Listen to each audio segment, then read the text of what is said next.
What's Executive Order 14321? Professor Poutine here, time for Mysteries Histories.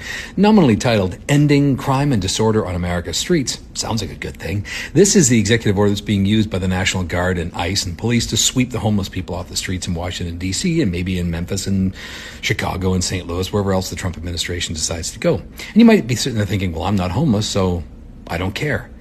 There's a few sentences in there you probably should be aware of, and if you don't believe me, I put the link in my bio below. You can read it for yourself.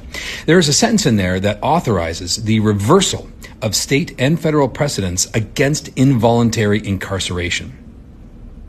And it encourages all the federal agencies that are executing this particular order to target chronic drug users, the mentally ill, and the homeless. And they are to put those people into, quote, appropriate facilities for an appropriate amount of time. Now, you might be thinking that's a great idea. Put them into a treatment facility, put them into a hospital, put them into a halfway home. If need be, I guess we could put them into a mental institution or a prison. Yeah, but the executive order also says that if there's no room in a mental hospital or a treatment facility or prison, quote, this executive order ensures that those individuals are not to be released back into the public, end quote. Well, where are we going to put them? Oh, right, Alligator Alcatraz. Good thing we built those concentration camps. And again, you may be saying, yeah, but I'm not homeless. I'm not a chronic drug user. Maybe not.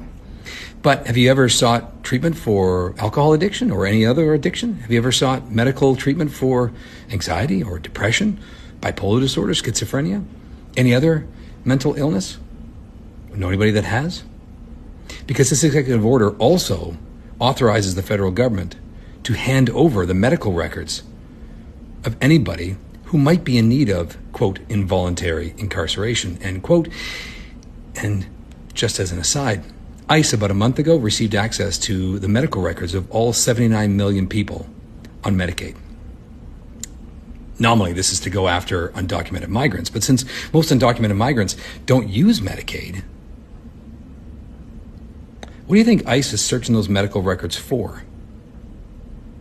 Consider yourself updated.